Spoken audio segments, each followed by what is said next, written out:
আমি যখন ওয়াজের লাইনে প্রথম এসেছিলাম আমার ফোন আমি নিজেই রিসিভ করতাম, আমার কল আমি রিসিভ করতাম। তো একদিন বিকালবেলা আমি বাসায় বসে আছি, হঠাৎ করে একটা কল আসলো। আমি ভাবলাম যে কলটা কে দিয়েছে, আসরের নামাজের পরে মনে হয়। আমি কলটা নিজেই রিসিভ করলাম, দেখলাম যে একজন মেয়ে কল দিয়েছে, একজন মা মানে আন্টি কল দিয়েছে।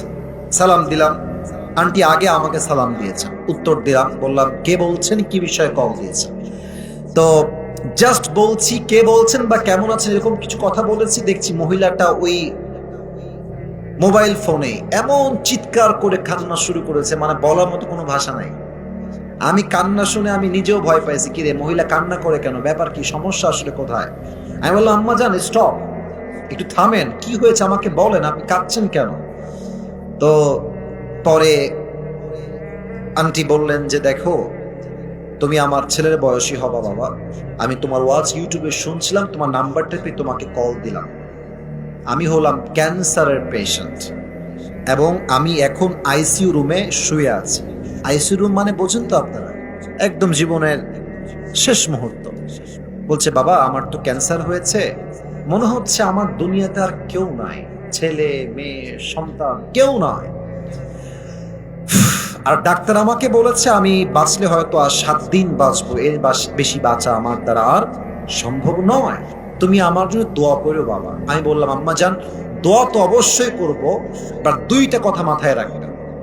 এক, অসুস্থ অবস্থায় খারাপ অবস্থায় সবাই আপনার হাত ছাড়তে পারে, সবাই আপনাকে ভুলতে পারে, বাট মাথায় রাখবেন খারাপ অবস্থায় বন্ধু পর হতে পারে, মা পর হতে পারে, বাবাও পর হতে পারে, বউও পর হতে পারে, সন্তান পর হতে পারে, বাট আমার রব কখনো আমার খারাপ অবস্থায় আমার পর হতে পারে না।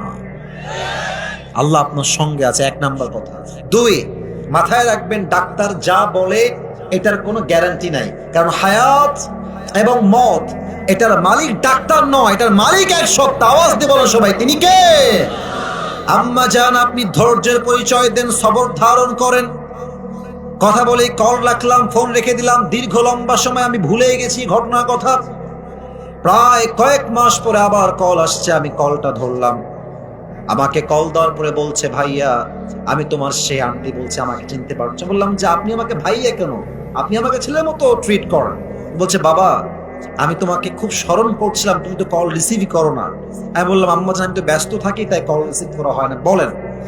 বলছে ওই যে তুমি আমাকে বলেছিলা আল্লাহ আমার সঙ্গে আছে, হায়াত মওতের মালিক আল্লাহ তাআলা, ডাক্তার বলেছিলেন 7 দিনের বেশি বাঁচা সম্ভব নয়, আল্লাহর রহমত আমার সাথে আসলেই ছিল, আমার এখন ক্যান্সারই নাই। এটা আমি কোরআন আমার সামনে বানাই বলি নাই, আমার সাথে ঘটনা। মা ওয়াদ্দাআকা রাব্বুকা ওয়া মা ক্বালা। মাঝে মাঝে মনে হয় বাপও বোঝে না, মাও বোঝে না, বউ হাত ধরে না, সবাই আমার বিপক্ষে। মনে রাখবেন সবাই আপনাকে ছাড়তে পারে, বাট আপনাকে ছাড়বে না আপনার রব। বলেন তো সেই রবকে?